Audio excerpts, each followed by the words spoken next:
Kejadian 37. Yusuf dan saudara-saudaranya. Adapun Yakub, ia diam di negeri penumpangan ayahnya, yakni di tanah Kanaan. Inilah riwayat keturunan Yakub. Yusuf tatkala berumur 17 tahun, jadi masih muda, biasa menggembalakan kambing domba bersama-sama dengan saudara-saudaranya, anak-anak Bilha dan Zilpa, kedua istri ayahnya. Dan Yusuf menyampaikan kepada ayahnya kabar tentang kejahatan saudara-saudaranya. Israel lebih mengasihi Yusuf dari semua anaknya yang lain, sebab Yusuf itulah anaknya yang lahir pada masa tuanya, dan ia menyuruh membuat jubah yang maha indah bagi dia. Setelah dilihat oleh saudara-saudaranya bahwa ayahnya lebih mengasihi Yusuf dari semua saudaranya, maka bencilah mereka itu kepadanya dan tidak mau menyapanya dengan ramah. Pada suatu kali bermimpilah Yusuf. Lalu mimpinya itu diceritakannya kepada saudara-saudaranya, sebab itulah mereka lebih benci lagi kepadanya. Karena katanya kepada mereka, "Coba dengarkan mimpi yang kumimpikan ini. Tampak kita sedang di ladang mengikat berkas-berkas gandum, lalu bangkitlah berkasku dan tegak berdiri. Kemudian datanglah berkas-berkas kamu sekalian mengelilingi dan sujud menyembah kepada berkasku itu." Lalu saudara-saudaranya berkata kepadanya, "Apakah engkau ingin menjadi raja atas kami? Apakah engkau ingin berkuasa atas kami?" Jadi makin bencilah mereka kepadanya karena mimpinya dan karena perkataannya itu. Lalu ia memimpikan pula mimpi yang lain, yang diceritakannya kepada saudara-saudaranya. Katanya, "Aku bermimpi pula, tampak matahari, bulan, dan 11 bintang sujud menyembah kepadaku." Setelah hal ini diceritakannya kepada ayah dan saudara-saudaranya, maka ia ditegur oleh ayahnya. "Mimpi apa mimpimu itu? Masakan aku dan ibumu serta saudara-saudaramu sujud menyembah kepadamu sampai ke tanah?" Maka iri hatilah saudara-saudaranya kepadanya, tetapi ayahnya menyimpan hal itu di dalam hatinya. Yusuf dijual ke tanah Mesir. Pada suatu kali, pergilah saudara-saudaranya menggembalakan kambing domba ayahnya dekat Sikem. Lalu Israel berkata kepada Yusuf, "Bukankah saudara-saudaramu menggembalakan kambing domba dekat Sikem? Marilah engkau kusuruh kepada mereka." Sahut Yusuf, "Ya Bapa." Kata Israel kepadanya, "Pergilah engkau melihat apakah baik keadaan saudara-saudaramu dan keadaan kambing domba, dan bawalah kabar tentang itu kepadaku." Lalu Yakub menyuruh dia dari lembah Hebron, dan Yusuf pun sampailah ke Sikem. Ketika Yusuf berjalan ke sana kemari di padang, bertemulah ia dengan seorang laki-laki yang bertanya kepadanya, "Apakah yang kau cari?" Sahutnya, "Aku mencari saudara-saudaraku. Tolong katakan kepadaku di mana mereka menggembalakan kambing domba." Lalu kata orang itu, "Mereka telah berangkat dari sini, sebab telah kudengar mereka berkata, 'Marilah kita pergi ke Dotan.'" Maka Yusuf menyusul saudara-saudaranya itu, dan didapatinya mereka di Dotan. Dari jauh ia telah kelihatan kepada mereka. Tetapi sebelum ia dekat pada mereka, mereka telah bermufakat mencari daya upaya untuk membunuhnya. Kata mereka seorang kepada yang lain, "Lihat, tukang mimpi kita itu datang. Sekarang marilah kita bunuh dia dan kita lemparkan ke dalam salah satu sumur ini, lalu kita katakan, seekor binatang buas telah menerkamnya. Dan kita akan lihat nanti bagaimana jadinya mimpinya itu." Ketika Ruben mendengar hal ini, ia ingin melepaskan Yusuf dari tangan mereka. Sebab itu katanya, "Janganlah kita bunuh dia." Lagi kata Ruben kepada mereka, "Janganlah tumpahkan darah. Lemparkanlah dia ke dalam sumur yang ada di padang gurun ini, tetapi janganlah apa-apakan dia." Maksudnya hendak melepaskan Yusuf dari tangan mereka dan membawanya kembali kepada ayahnya. Baru saja Yusuf sampai kepada saudara-saudaranya, mereka pun menanggalkan jubah Yusuf, jubah maha indah yang dipakainya itu. Dan mereka membawa dia dan melemparkan dia ke dalam sumur. Sumur itu kosong, tidak berair. Kemudian duduklah mereka untuk makan. Ketika mereka mengangkat muka, kelihatanlah kepada mereka suatu kafilah orang Ismail datang dari Gilead dengan untanya yang membawa damar, balsam, dan damar ladan. Dalam perjalanannya mengangkut barang-barang itu ke Mesir. Lalu kata Yehuda kepada saudara-saudaranya itu, "Apakah untungnya kalau kita membunuh adik kita itu dan menyembunyikan darahnya? Marilah kita jual dia kepada orang Ismail ini. Tetapi janganlah kita apa-apakan dia karena ia saudara kita, darah daging kita." Dan saudara-saudaranya mendengarkan perkataannya itu. Ketika ada saudagar-saudagar Midian lewat, Yusuf diangkat ke atas dari dalam sumur itu, kemudian dijual kepada orang Ismail itu dengan harga 20 shikal perak. Lalu Yusuf dibawa mereka ke Mesir. Ketika Ruben kembali ke sumur itu, ternyata Yusuf tidak ada lagi di dalamnya.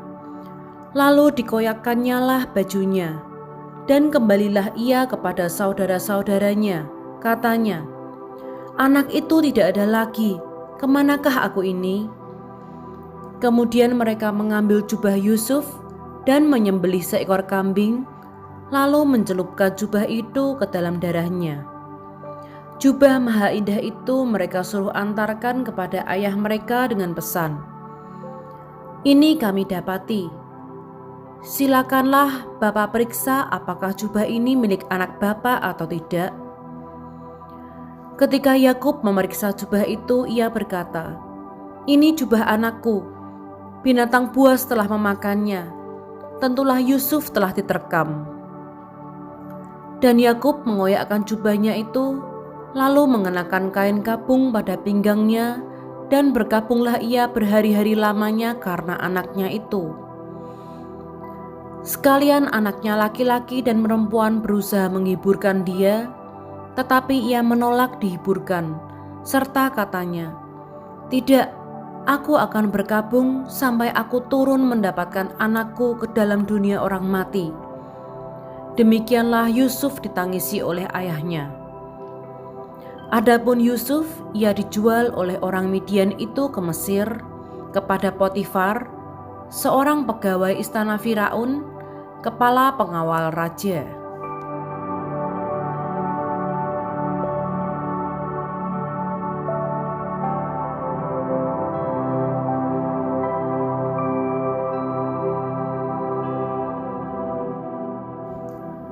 Kejadian 38. Yehuda dan Tamar. Pada waktu itu, Yehuda meninggalkan saudara-saudaranya dan menumpang pada seorang Adulam yang namanya Hira. Di situ Yehuda melihat anak perempuan seorang Kanaan, nama orang itu ialah Shua. Lalu Yehuda kawin dengan perempuan itu dan menghampirinya. Perempuan itu mengandung, lalu melahirkan seorang anak laki-laki dan menamai anak itu Er. Sesudah itu perempuan itu mengandung lagi, lalu melahirkan seorang anak laki-laki dan menamai anak itu Onan. Kemudian perempuan itu melahirkan seorang anak laki-laki sekali lagi dan menamai anak itu Shelah. Yehuda sedang berada di Kezib ketika anak itu dilahirkan. Sesudah itu Yehuda mengambil bagi Er anak sulungnya seorang istri yang bernama Tamar. Tetapi Er, anak sulung Yehuda itu adalah jahat di mata Tuhan, maka Tuhan membunuh dia. Lalu berkatalah Yehuda kepada Onan, "Hampirilah istri kakakmu itu, kawinlah dengan dia sebagai ganti kakakmu, dan bangkitkanlah keturunan bagi kakakmu." Tetapi Onan tahu bahwa bukan ia yang empunya keturunannya nanti. Sebab itu, setiap kali ia menghampiri istri kakaknya itu, ia membiarkan maninya terbuang supaya ia jangan memberi keturunan kepada kakaknya. Tetapi yang dilakukannya itu adalah jahat di mata Tuhan, maka Tuhan membunuh dia juga. Lalu berkatalah Yehuda kepada Tamar menantunya itu, "Tinggallah sebagai janda di rumah ayahmu sampai anakku Shelah itu besar." Sebab pikirnya, jangan-jangan ia mati seperti kedua kakaknya itu. Maka pergilah Tamar dan tinggal di rumah ayahnya. Setelah beberapa lama, matilah anak Shua, istri Yehuda. Habis berkabung, pergilah Yehuda ke Timna kepada orang-orang yang menggunting bulu domba-dombanya bersama dengan Hira, sahabatnya orang Adulam itu. Ketika dikabarkan kepada Tamar, "Bapa mertuamu sedang di jalan ke Timna untuk menggunting bulu domba-dombanya," maka ditanggalkannya lah pakaian kejandaannya. Ia bertelekung dan berselubung, lalu pergi duduk di pintu masuk ke Enaim yang di jalan ke Timna, karena dilihatnya bahwa Shelah telah menjadi besar dan dia tidak diberikan juga kepada Shelah itu untuk menjadi istrinya. Ketika Yehuda melihat dia, disangkanyalah dia seorang perempuan sundal karena ia menutupi mukanya. Lalu berpalinglah Yehuda mendapatkan perempuan yang di pinggir jalan itu serta berkata, "Marilah, aku mau menghampiri engkau." Sebab ia tidak tahu bahwa perempuan itu menantunya. Tanya perempuan itu, "Apakah yang akan kau berikan kepadaku jika engkau menghampiri aku?" Jawabnya, "Aku akan mengirimkan kepadamu seekor anak kambing dari kambing dombaku." Kata perempuan itu, "Asal engkau memberikan tanggungannya sampai engkau mengirimkannya kepadaku." Tanyanya, "Apakah tanggungan yang harus kuberikan kepadamu?" Jawab perempuan itu, "Cap meteraimu serta kalungmu dan tongkat yang ada di tanganmu itu." Lalu diberikannya semuanya itu kepadanya, maka ia menghampirinya. Perempuan itu mengandung daripadanya. Bangunlah perempuan itu, lalu pergi, ditanggalkannya telekungnya dan dikenakannya pula pakaian kejandaannya. Adapun Yehuda, ia mengirimkan anak kambing itu dengan perantaraan sahabatnya, orang Adulam itu, untuk mengambil kembali tanggungannya dari tangan perempuan itu, tetapi perempuan itu tidak dijumpainya lagi. Ia bertanya-tanya di tempat tinggal perempuan itu, "Di manakah perempuan jalang yang duduk tadinya di pinggir jalan di Enaim itu?" Jawab mereka, "Tidak ada di sini perempuan jalang." Kembalilah ia kepada Yehuda dan berkata, "Tidak ada kujumpai dia." Dan juga orang-orang di tempat itu berkata, tidak ada perempuan jalang itu di sini." Lalu berkatalah Yehuda, "Biarlah barang-barang itu dipegangnya, supaya kita jangan menjadi buah olok-olok orang. Sungguhlah anak kambing itu telah kukirimkan, tetapi engkau tidak menjumpai perempuan itu."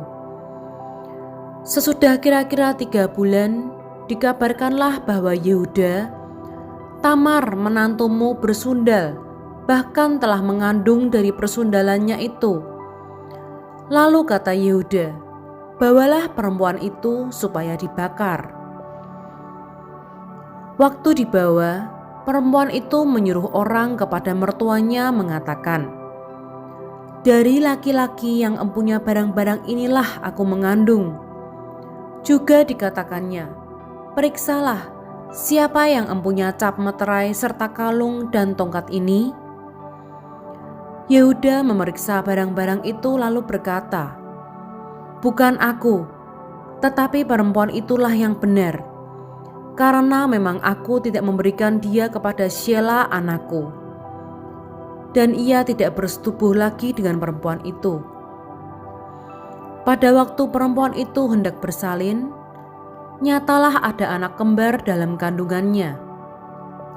Dan ketika ia bersalin, seorang dari anak itu mengeluarkan tangannya, lalu dipegang oleh bidan, diikatnya dengan benang kirmizi serta berkata, "Inilah yang lebih dahulu keluar." Ketika anak itu menarik tangannya kembali, keluarlah saudaranya laki-laki dan bidan itu berkata, "Alangkah kuatnya engkau menembus keluar." Maka anak itu dinamai Peres. Sesudah itu keluarlah saudaranya laki-laki yang tangannya telah berikat benang kirmisi itu, lalu kepadanya diberi nama Zerah.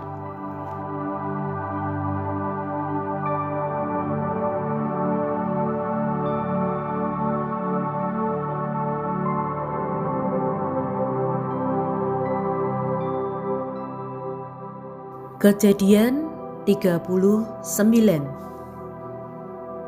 Yusuf di rumah Potifar. Adapun Yusuf telah dibawa ke Mesir, dan Potifar, seorang Mesir, pegawai istana Firaun, kepala pengawal raja, membeli dia dari tangan orang Ismail yang telah membawa dia ke situ.